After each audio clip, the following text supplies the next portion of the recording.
The idolization stage with a narcissist. It takes an average of 7 attempts to get out of an abusive relationship and to stay out of an abusive relationship. Narcissists, through their many manipulation tactics, brainwash people into losing our reality, and they use many lies to keep their targets hooked. Often people stay because they don't see what's happening to them during the time they are with them. Then when we wake up, it's like weaning ourselves off a highly addictive drug to break free. We know we shouldn't be with them, yet without them we can feel so lost and in so much pain. We know we need to move on, yet the narcissist is just on a continuous loop within our thoughts. We would like answers. We would like closure. Then we go through the questions of, was it that bad? Did it really happen? Was it all me? As we struggle to handle our self-doubts that they planted within our subconscious and begin to think clearly for ourselves again. Narcissistic people use so many manipulative games throughout the entire relationship and lies to psychologically brainwash those around them. One of these is the idolization stage and the intermittent play nice stages they take us through during their idolization of us. So we doubt ourselves all the more on who they are and who we are. The idolization stage is where the narcissist will set the stage. They will often plan a fake future with us. Nobody moves in faster than a narcissist who needs somewhere to live. They can start planning to live together, weddings, children, homes, cars, how we'll spend Christmas and holidays, all within the matter of days or weeks of meeting or dating. They will also mirror us, matching us like for like. They are our perfect match, too good to be true. Yet we know this can happen. Two people can meet, they can click, and they can live happy lives together. The soulmate, if you believe in soulmates or the love of our lives that we've met, has shown us no evidence that there is anything wrong with them or that they have a personality disorder. The reality we lived at the start of the relationship is our reality. It happened. We lived it. We lived those moments. We lived those days. And it is perfect. The narcissist to the narcissist, it's all based on manipulation and lies. With us, it's building our lives, our dreams, and our hopes up with someone that we believe we love. And we believe that they love us too. That reality we live in the beginning can start those doubts within ourselves. Before the relationship is even a few months in, our instincts might kick in, yet we cannot see exactly what those instincts are telling us as the narcissist seems so lovely. We can then not see what devastation lies ahead of us. So we can look for outside reasons and excuses for our own doubts. Hurts from past relationships. We start to blame ourselves for having doubts from the start. Even when things they say don't quite add up, we begin to question ourselves and not them, as there is no evidence to say otherwise of why they would hurt us. They seem so loving and kind and generous towards us in the beginning. Some tactics a narcissist might use to hook you onto them in the beginning, and some phrases they might say to you. Songs. A lot of them like to use songs, as with their lacking empathy, it doesn't affect them on that emotional level. Yet, because we do relate to the words in the songs, our memories are then created with the emotional connections to the narcissist, to that moment in time, and to the music. In the beginning, those who use songs against us will then hurt us when we do finally break free from them, as when we hear those songs, it triggers our memories, thus triggering our emotions, giving things, different meanings within our own thoughts can help with those triggers. They mirror us. They have a default setting to mirror us. They will mirror our body language, and we don't even know they are doing it, as most people do mirror each other's body languages when they're talking, and it's done on a subconscious level. People don't realise they're doing it. If someone raises the hand to their ear, the person they're talking to might do the same, and it's not something that people pick up on or notice. Yet a narcissist will often be doing it purposefully. They will talk the way we do. When we speak slowly, they will speak slowly.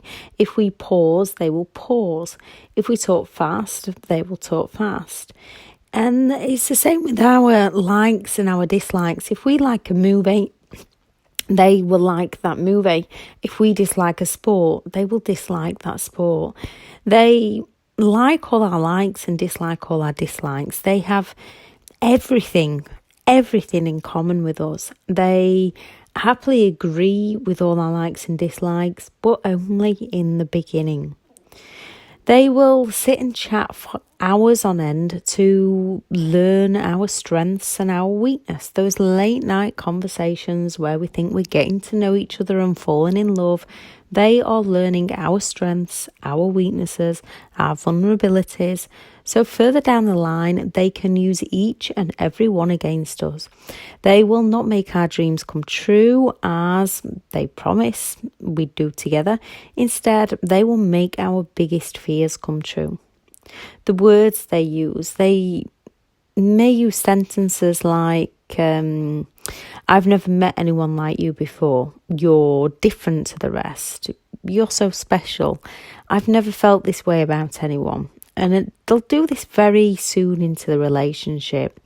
They will say things like they could not imagine life without you. This is mostly, again, used in the idolization stage, along with you're the love of my life, or I've never met anyone like you. I love you so much.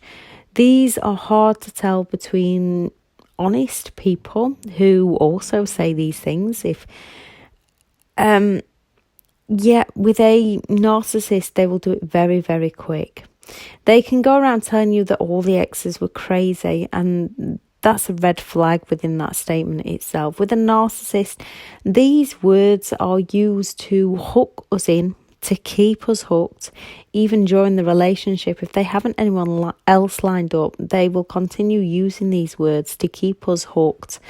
And they will walk around telling us that the exes are crazy, the ex did this, that and the other to them, to pull out our sympathy towards them so that we want to understand them and help them.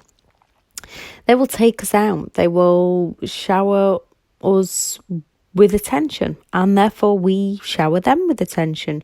We enjoy their company, and because we're giving them that attention, they in turn enjoy our company.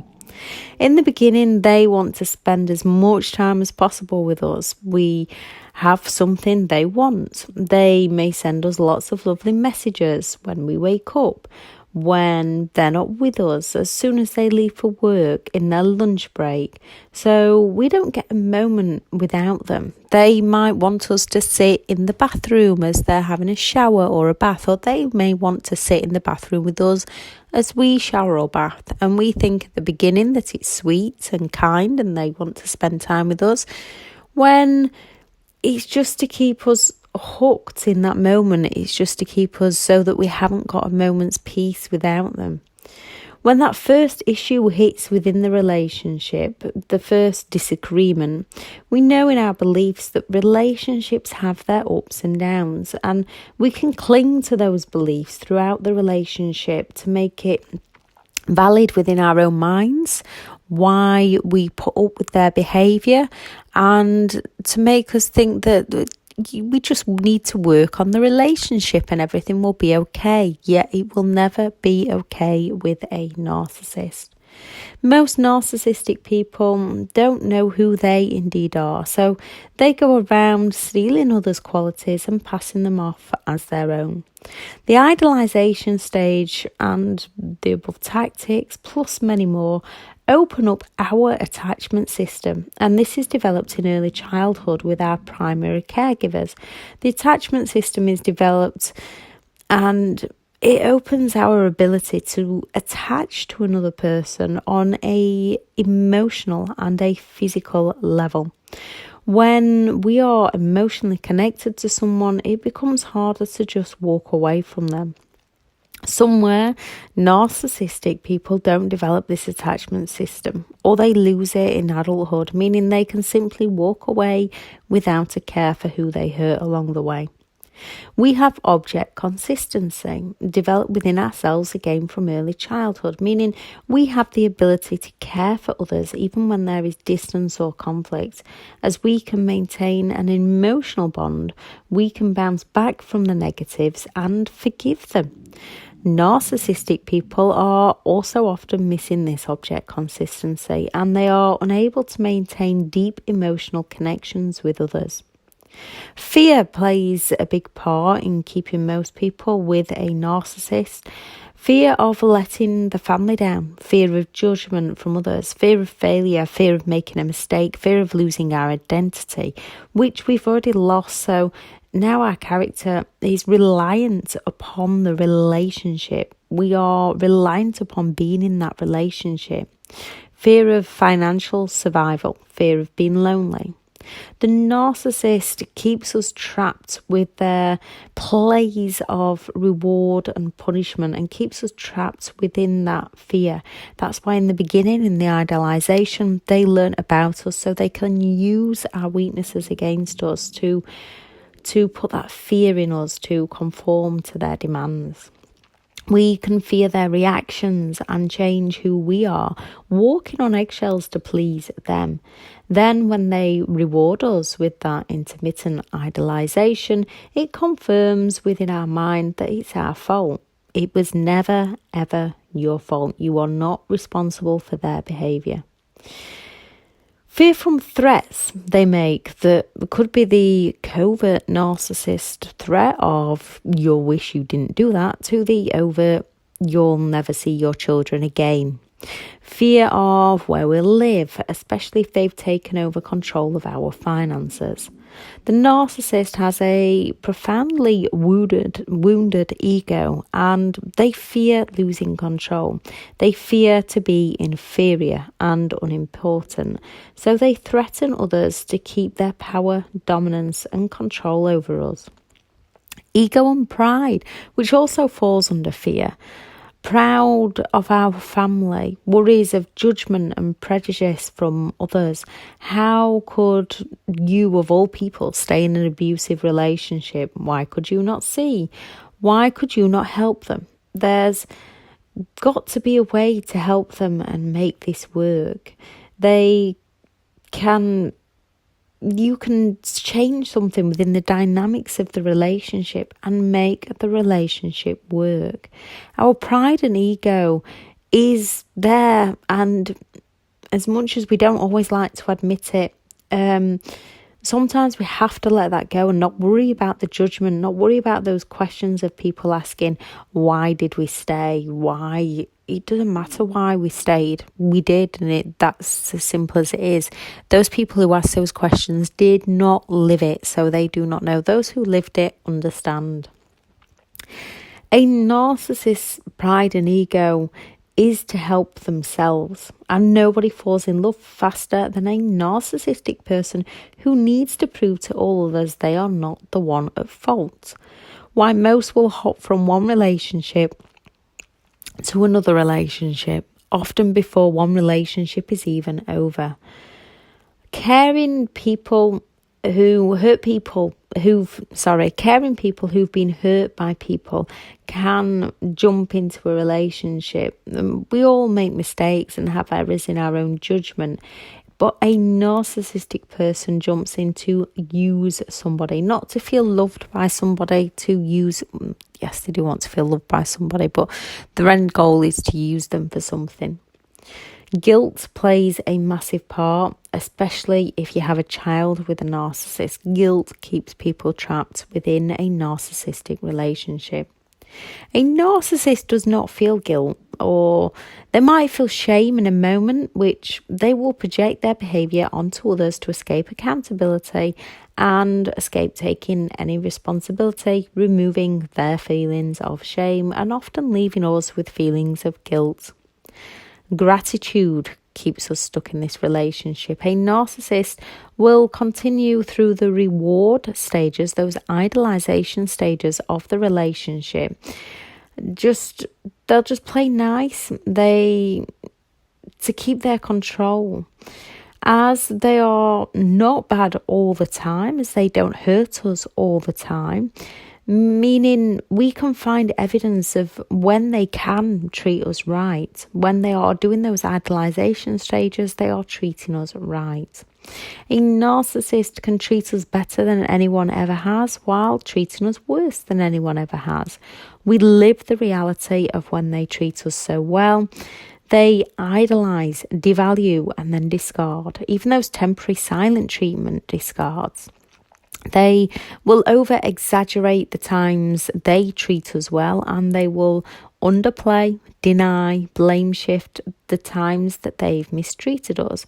So we have those doubts that it's our fault when they behave badly and they are a decent person.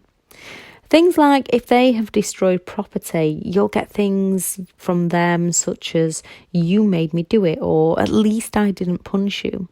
As they exaggerate all their good points and downplay all their bad points, we believe that it was our fault and try harder to please them. Then they do genuinely care and put the effort into the relationship in that moment. Whether they genuinely care or not is up for debate, but they will put the effort into the relationship in that moment. They will do things for us that they will make us feel gratitude towards them for, and they will use that against us. Empathy, as we have understanding, and narcissistic people say things like, I wish I could be a better person for you, or I'll change with your help. We have a lot of compassion, forgiveness, and want to help them. A narcissist either has very low levels of empathy or no empathy. They simply only act like they care to meet a need of their own. Financial control. Most will control us financially. They'll either become dependent on us and bleed us dry, get us into heaps of debt, taking loans out in our name without us even knowing, or they'll get us to give up our home, our job, and move in with them so that we've got nowhere to go and we are dependent on them. Narcissists believe they are entitled. Their mindset is what's yours is mine and what's mine is my own. And if I give you something, that's still mine. A lack of knowledge, not knowing what we are indeed dealing with or who they truly are, believing we can help them and make it work. Get back to what we had in the beginning, what we have in those idolization stages, while they are slowly sinking us and leave us even more confused. It's hard enough for those who've lived it to understand it, and it's even harder if you've never been in that situation before to see what's happening while it's happening. Reactive abuse. If they've prodded and poked and chipped away at us, even the best of people have their limit. And if we've reacted, it's hard not to blame ourselves because we understand that we reacted and we did something that we shouldn't have done, and it goes against who we are and we feel guilt for it.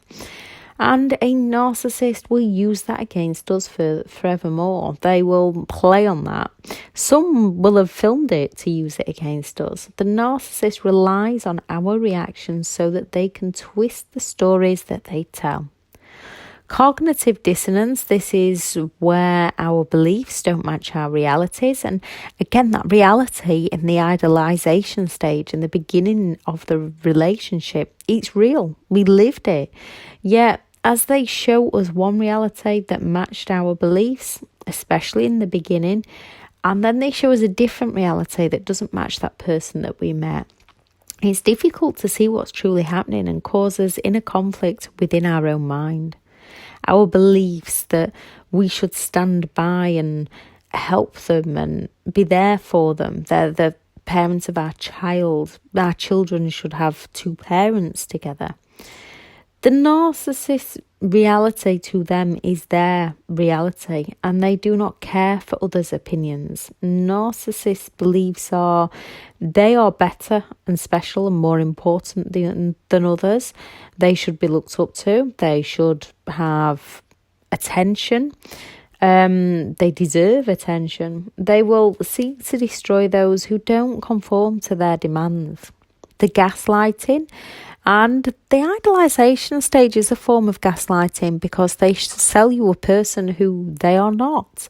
This gaslighting is an insidious form of mental torture. It is psychological abuse, and it is slowly designed to brainwash people over time, not to be able to get a grips with our reality, to confuse our state of mind, causing things like cognitive dissonance, to leave us feeling crazy, anxious, lonely and depressed. Narcissistic people use gaslighting to keep us trapped and to keep us hooked on them, to go for them for our reality checks. All this can cause brain damage. Mental abuse over a prolonged period of time causes brain damage. It shrinks our hippocampus, which houses our memory, and with all the gaslighting, it makes it incredibly hard to see and remember facts.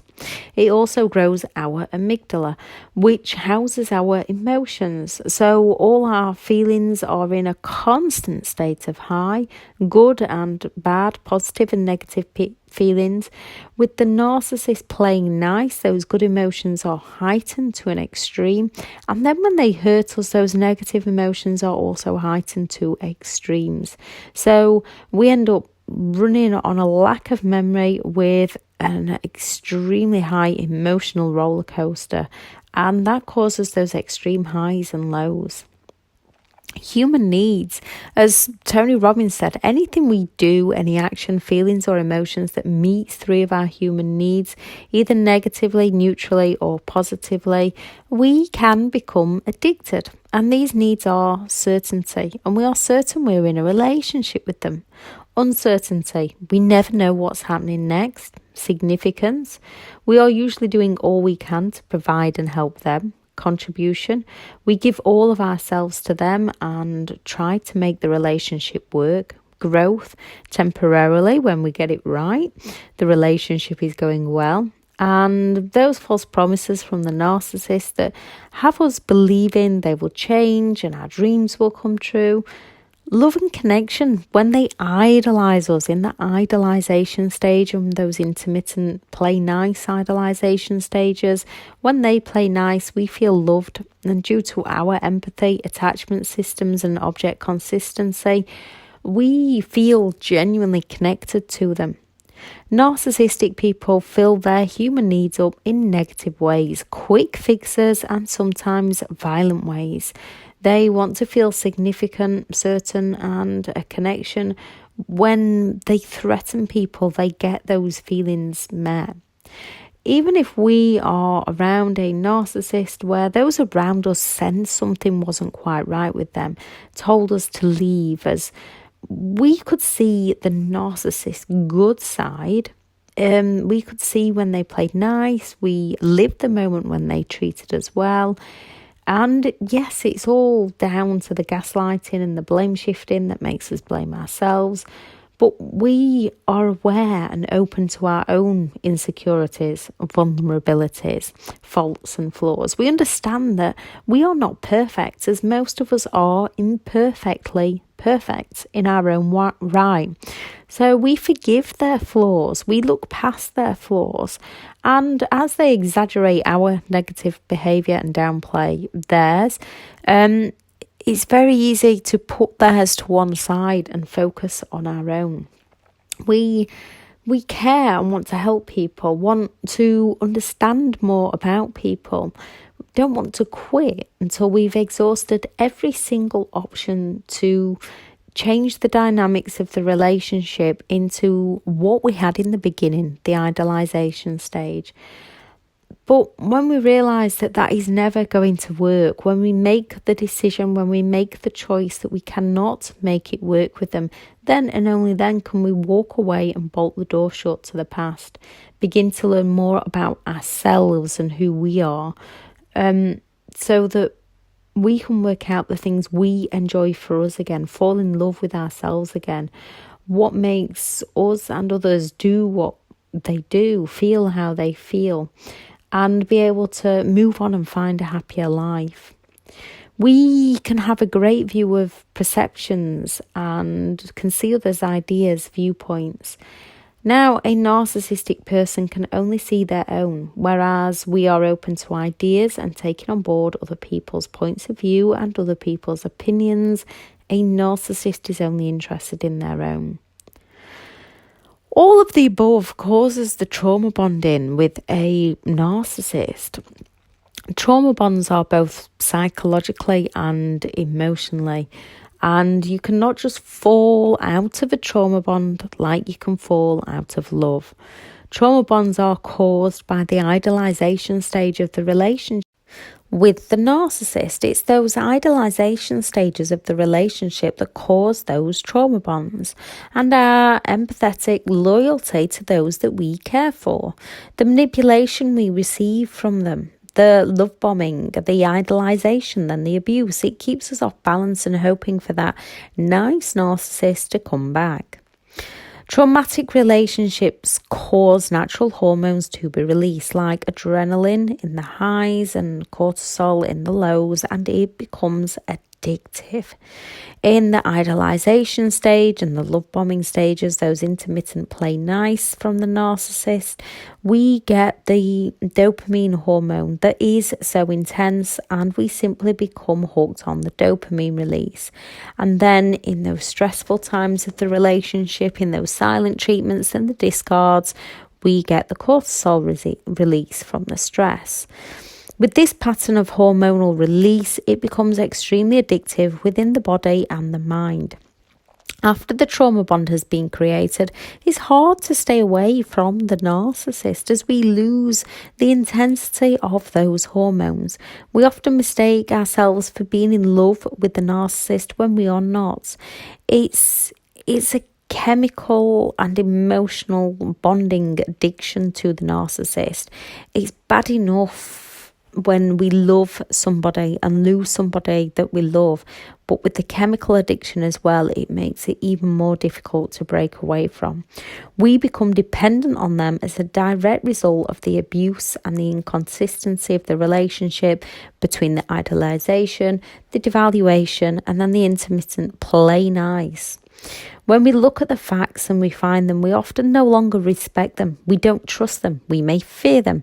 We don't like how they behave. We don't like how they treat us. We probably don't have that much in common with them. This is not love, and it never has been love. We were fed a bunch of lies to believe it was love. We don't want the narcissist because we love them. It's the trauma bond and the programming of our subconscious mind that being in any form of a relationship with them has now caused. We may think the narcissist will change to that person that we first met, and they can for a time, as it's all an act. They soon revert back to causing us a lifetime of pain. We can try to justify to ourselves that we can help them, we can make it work, we can take them back, we can make it better, when we just need to realise for our own peace of mind we must break free, as a narcissist will never change. They have a disorder. It is who they are. There is no excuses. They have a disorder. Both sides of them is who they are. They have that admiration face. They have that envious face. They wear those masks, but those masks is who they are. You do not get one person without the other. If someone is hurting you, cheating on you, lying to you, undermining your confidence, telling people lies about you, gaslighting you, manipulating you, twisting facts, hurting you, bullying you, invalidating you, intimidating you, they do not care about you. The narcissist only cares about themselves. They are abusing you, and it is as bad as it seems. Truly listen to how they speak. If they always revert back to who they are. There is no excuse for a narcissist to abuse people. They don't love, and we don't really love them. We just need to break the trauma bond, which is extremely difficult. To break the trauma bond, we need to talk to ourselves and work out that the narcissist is abusive towards us in so many manipulative, lying and scheming ways, and that they'll never change. We need to start living in our reality, accept our truth, look at it for what it is. It will never change. We need to acknowledge that someone who loved and cared would not constantly treat us this way. They will not change. We need to realise that we do not actually like them. We have empathy and emotions. We're allowed to be upset. We're allowed to grieve the loss of the relationship. We're allowed to grieve the loss of the person we believed them to be. But they will not change. It's a vital part of healing to process from the trauma bond, to grieve. We are losing someone that was once someone we really believed we loved and cared for. Even if that person we first met never actually existed, they existed within that moment in time. Just like a narcissist behind the mask, like a vampire hiding from the sun. A narcissist will draw every bit of energy, emotions and personality away from you, often leaving you empty. And it's okay if it's happened to you. It's happened to so many people. But they leave us empty. And what do we do with an empty glass? Yes, we can fill it back up. We can always fill ourselves back up. We can always start. A building starts with the foundations. We have to start somewhere. We can build our foundations back up again. We can fill our glass back up again with more knowledge than we had before. We can turn ourselves into a better version of ourselves. The narcissist will not help us. If a narcissist sees us filling up our glass, the narcissist will smash that glass on the floor so that it's completely broken. That narcissist would not come in and say sorry. And if they were to come in and say sorry, they would say, "I'm sorry, but the glass jumped out of my hand." And they will watch us put it back together like nothing ever happened. And then they will smash it on the floor again, saying that the glass just happened to jump out of their hand. And they will watch us scramble to do damage control, scramble to hide the glass so that they can't smash it to pieces in front of our eyes again. We are allowed scars. Now, when they have smashed that glass to pieces, picture that glass back together with pretty, sparkly glue. Yes, we're never going to be exactly who we were before we met them, but we can make ourselves better than we were before we met them with some added touches. We'll be more aware of moving on to good things in life, making ourselves happy, regulating our emotions, controlling our anger. You have to feel how you feel in the moment. If it's hurting, you have to grieve. You have to process those feelings. We can break the cycle, and when we do, life will be amazing. We still have ups and downs and bumps in the road, that's part of life, but we will know how to handle those things better. Take each day as it comes. Start by living in the moment. Baby steps to help you get to where you want to be. You will feel better soon enough, and just keep getting up day after day after day, because things do not stay. Things come to pass. Before you know it, you will start feeling great again. We need to create strong boundaries with the narcissist to gain our self-respect and our confidence back. And we need lots of self-care. Who cares what they're saying about us? They just want to destroy us, as a narcissist hates seeing others happy and hates seeing us do well. We can be happy, we can grow, we can learn, we can adapt, we can change, and we can move on to a much happier future without them. We have the empathy, so it's okay if you still want them to do well. It's okay if you wanted them to to help them. There is nothing wrong with that, but you have to step away and let them help themselves. We have to realise that we've tried time and time again to help them. We've tried time and time again to make the relationship work, and all it does is break us. And we're no longer happy, we're no longer confident, and we have to walk away from the narcissist so that we can live a happier life for ourselves. Yes, it's hard, but you can do it. Acknowledge your feelings, you're allowed them. Write them down. Journaling can help. Make a list of the fantasies and then write the realities.